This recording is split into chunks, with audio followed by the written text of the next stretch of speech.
सोचिए, एक 19 साल का लड़का जिसका कोई पुराना क्रिमिनल रिकॉर्ड नहीं है, अपने मकान मालिक पर चाकू से मतलब दर्जनों वार कर देता है। हाँ, और फिर कोर्ट में क्या कहता है कि मैंने नहीं किया, शैतान ने मुझसे करवाया। बिल्कुल।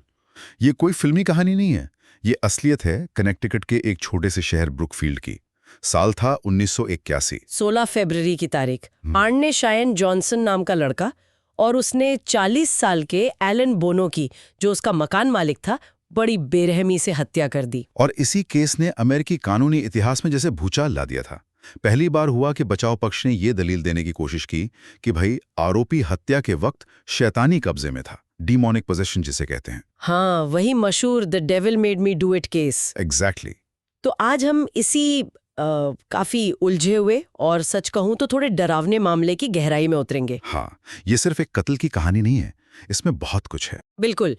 अलौकिक घटनाओं के दावे हैं, है ना, मनोवैज्ञानिक सवाल हैं, कानूनी दांव पेच हैं।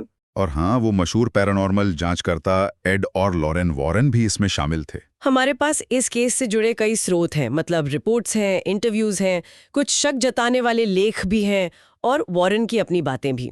तो चलिए कोशिश करते हैं समझने की कि आखिर हुआ क्या था। देखिए, कहानी शुरू होती है मई 1980 में।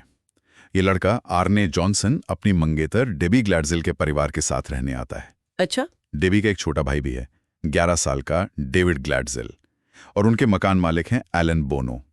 आर्ने का, जैसा आपने कहा, तब तक कोई आपराधिक रिकॉर्ड नहीं था, एक आम सा नौजवान था। लेकिन फिर चीजें बदलने लगी। जून 1980 के आसपास वो 11 साल का बच्चा डेविड अजीब बर्ताव करने लगता है। हाँ, वो डरावनी बातें करने लगा।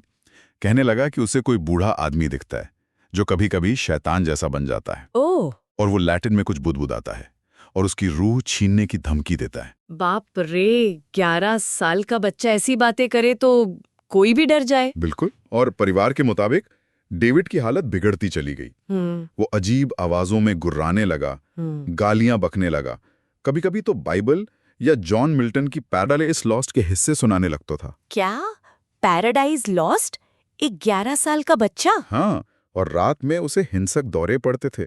सुबह उसके शरीर पर अजीब खरोच और निशान मिलते थे।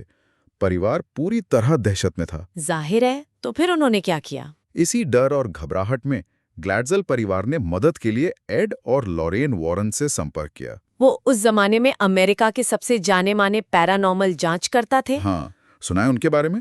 लॉरेन वॉरेन तो कहती थी कि उन्हें चीजें दिख जाती हैं। बिल्कुल, वो खुद को क्लेयरवॉयंट बताती थी। उन्होंने दावा किया कि उन्हें डेविड के आसपास एक काली घनी धुंध दिखाई दे रही है। उनके हिसाब से ये एक बुरी ताकत का पक्का संकेत था। और परिवार ने भी कुछ अजीब देखा था। हाँ, डेबी और उसकी माँ ने वॉरेन को बताया कि उन्होंने खुद अपनी आंखों से डेविड को जैसे हवा में पीटते देखा है, किसी अनदेखे हाथ से उसका गला घुटते देखा है, और उसके बाद उसकी गर्दन पर लाल निशान भी उभर आए थे। Oh my God.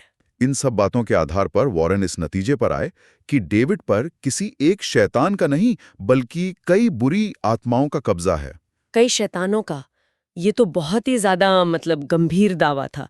फिर क्या हुआ? फिर परिवार और वॉरेन ने कैथोलिक चर्च से मदद मांगी, एक औपचारिक एक्सॉर्सिज्म यानी भूत भगाने की रस्म के लिए। अच्छा, चर्च इन्वॉल्व हो गया। देखिए, लॉरेन वॉरेन ने बाद में बताया कि करीब 6 पादरियों ने डेविड पर कई छोटे या कम असरदार एक्सॉर्सिज्म्स किए, लेकिन ये ध्यान रखना जरूरी है कि चर्च ने कभी भी ऑफिशियली इन एक्सॉर्सिज्म्स की पुष्टि नहीं की।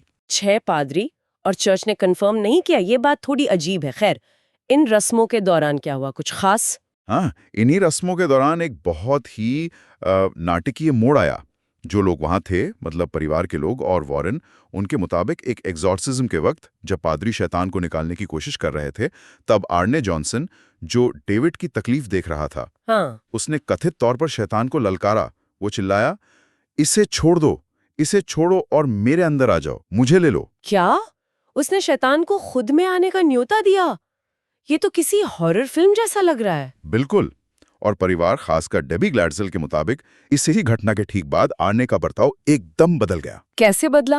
वो अचानक से जैसे ट्रांस में चला जाता था, जानवरों की तरह गुर्राता, ऐसी चीजें देखने का दावा करता जो असल में वहां थी ही नहीं, और सबसे अजीब बात यह थी कि बाद में उसे उस दौरान हुई किसी भी बात का कुछ भी याद नहीं रहता था। बिल्कुल वैसे ही लक्षण जैसे डेविड के थे। हाँ, लगभग वैसे ही।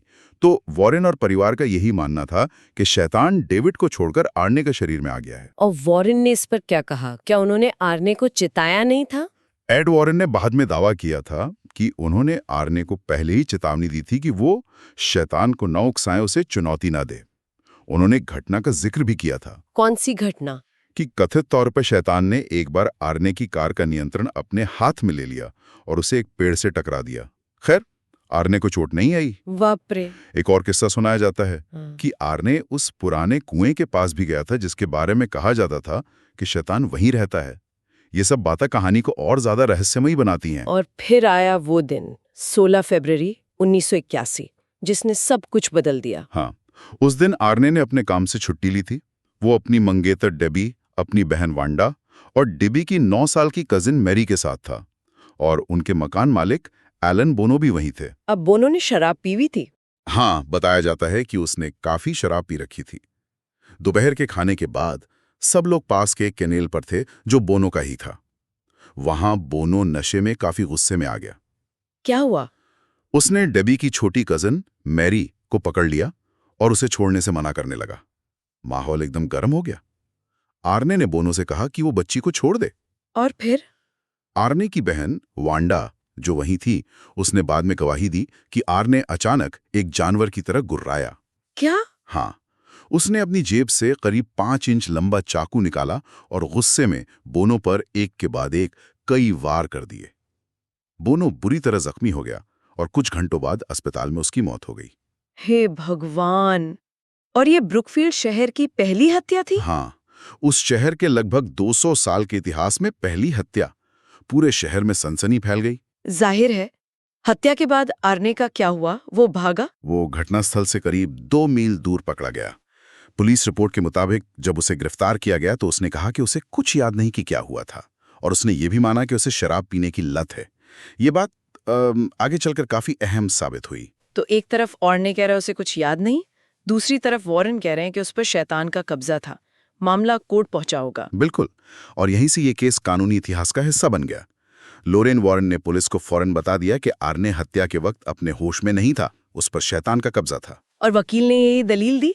हाँ, आर्ने के वकील मार्टिन मिनेला ने एक ऐसी दलील पेश करने की कोशिश की जो अमेरिकी अदालतों ने पहले कभी नहीं सुनी थी। Not guilty by reason of demonic possession, मतलब शैतानी कब्जे की वजह से दोषी नहीं। क्या कोर्ट ने ये मान लिया? ये तो बहुत ही अजीब दलील है। नहीं, बिल्कुल नहीं माना। जज रॉबर्ट कैलाहान ने इस बचाव को पूरी तरह से खारिज कर दिया। उनका साफ कहना था कि भाई, शैतानी कब्जा जैसी चीज अदालत में साबित नहीं की जा सकती। यह कानून और विज्ञान के दायरे से बाहर की बात है। हाँ, ये तो है। कोर्ट सबूत मांगता है। बिल्कुल। जज ने इसे असंगत और अवैज्ञानिक कहा।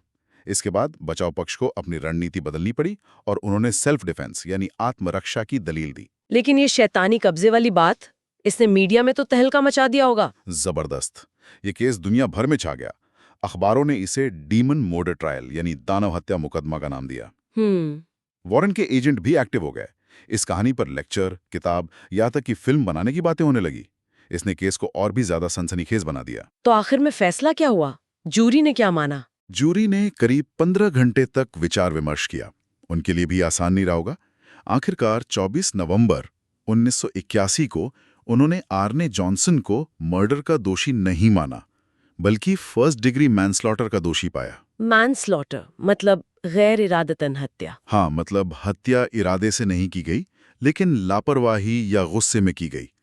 उसे 10 से 20 साल की सजा सुनाई गई। और उसने पूरी सजा काटी? नहीं, उसने लगभग 5 साल जेल में बिताए और अच्छे व्यवहार के कारण जनवरी 1986 में रिहा हो गया।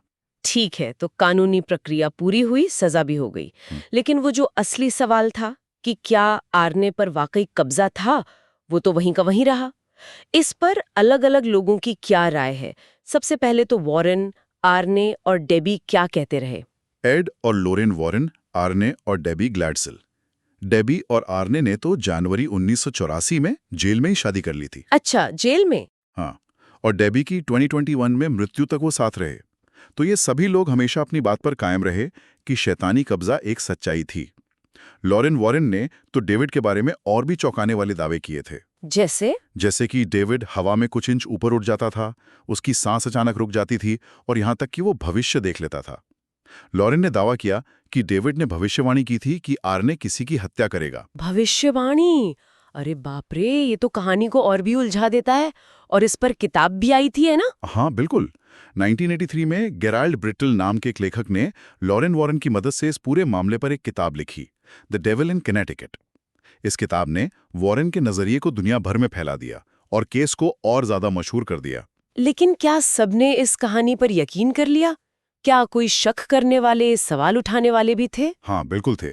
और सबसे तीखा विरोध अगर कहीं से आया तो वो परिवार के अंदर से ही आया। परिवार के अंदर से? मतलब? कब्जे का दावा था।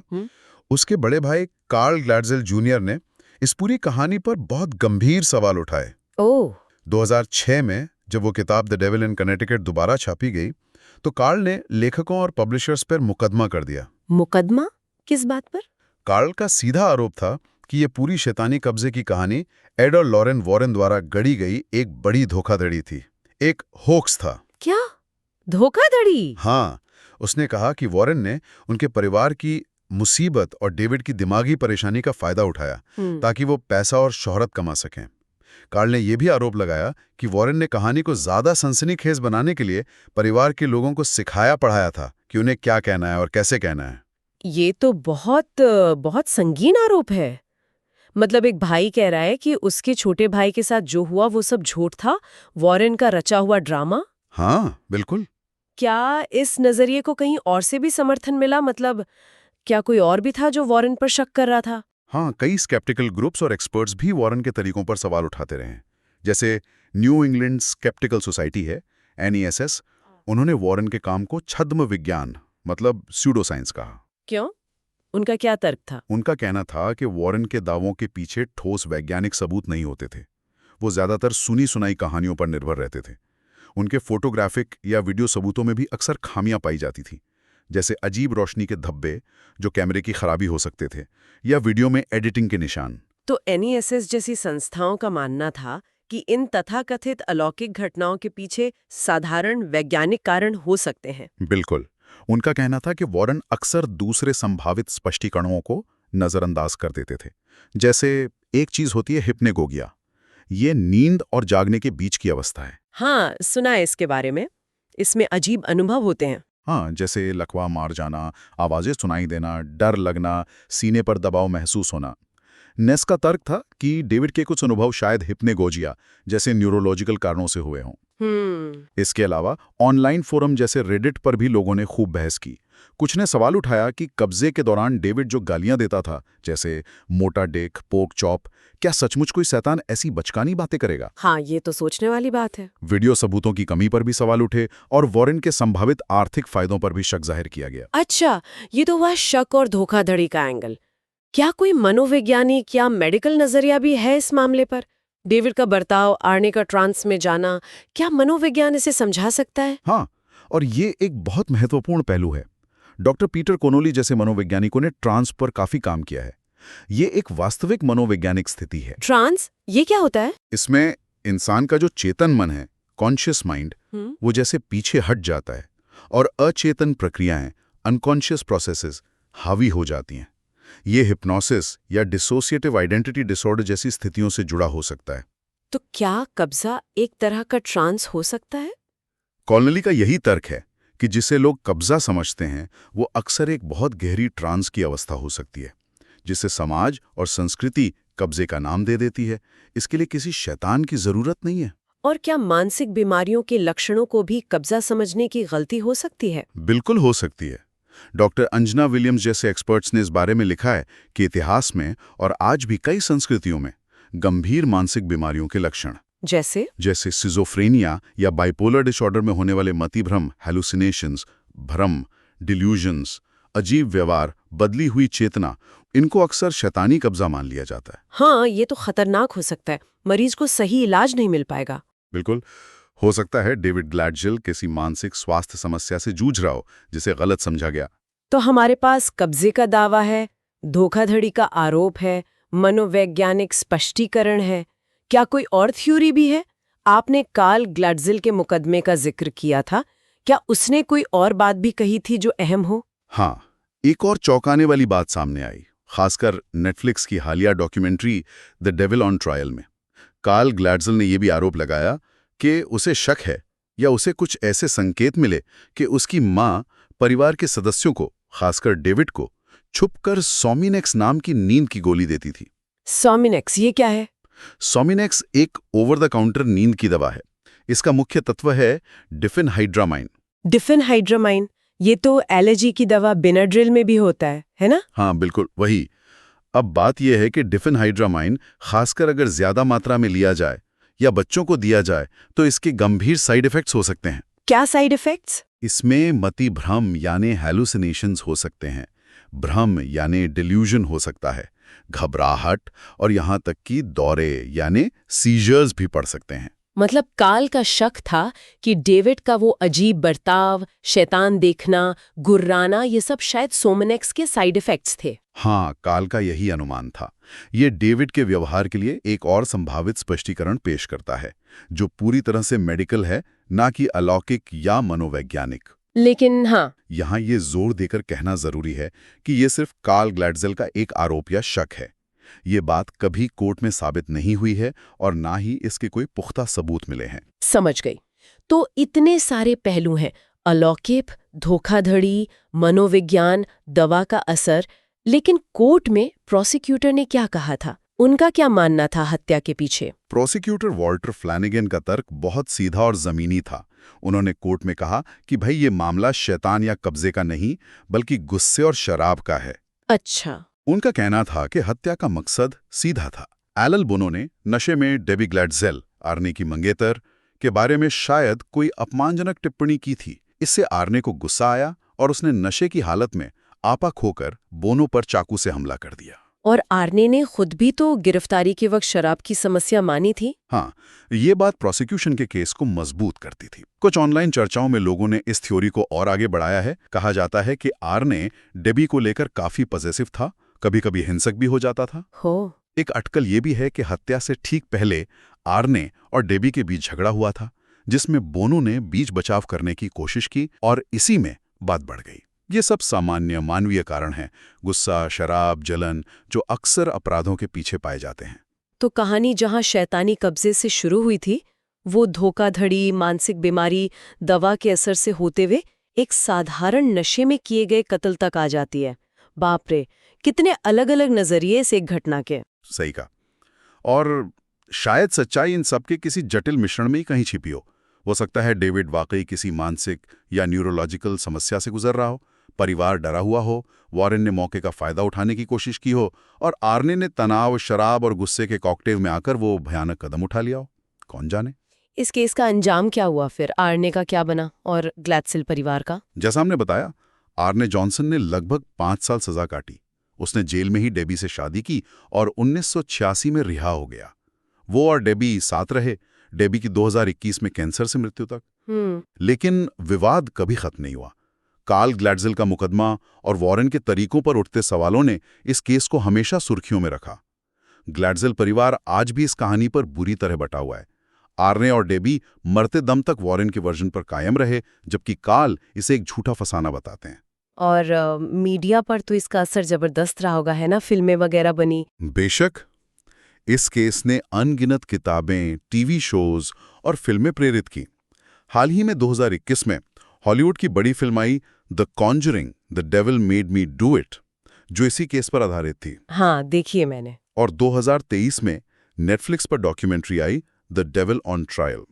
इन सब ने इस दशकों पुराने केस को एक नई पीढ़ी के सामने ला दिया है और बहस को फिर से जिंदा कर दिया है। तो आर्ने शाइन जॉनसन का मामला वाकई में अपराध, गहरे विश्वास, संदेह, मनोविज्ञान और मीडिया की सनसनी बनाने की ताकत का एक अविश्वसनीय मिश्रण है। यह हमें दिखाता है कि कैसे असाधारण दावे हमारी कानूनी व्यवस्था और हमारी सोच की सीमाओं को चुनौती दे सकते हैं। हाँ, हमने आज कई कोणों से इस मामले को देखा। अलौकिक कब्जे का नाटकीय दावा, मानसिक स्वास्थ्य से जुड़े संभावित स्पष्टीकरण, जानबूझकर की गई धोखाधड़ी के गंभीर आरोप और आखिर में एक सामान्य आपराधिक इरादे की सीधी सादी थ्योरी। ये केस वाकई सोचने पर मजबूर करता है। हम उन घटनाओं को कैसे समझते हैं जो हमारी रोजमर्रा की समझ से एकदम परे लगती हैं? क्या हम अलौकिक शक्तियों पर यकीन करते हैं या हर चीज के पीछे तार्किक या वैज्ञानिक कारण ढूंढते हैं?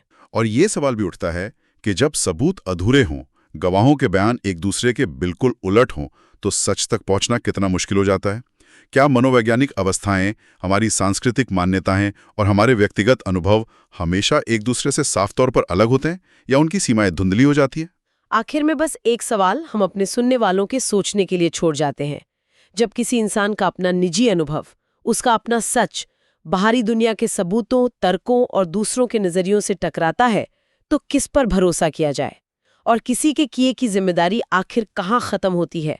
खासकर तब जब उसके दिमाग की हालत, उसके मन की स्थिति ही सबसे बड़ा सवाल हो। आज की ये गहन चर्चा आर्ने शाइन जॉनसन मामले से संबंधित विभिन्न समाचार रिपोर्टों, कानूनी दस्तावेजों, अकादमिक लेखों, किताबों और इस केस से जुड़े लोगों के सार्वजनिक बयानों और साक्षात्कारों पर आधारित थी।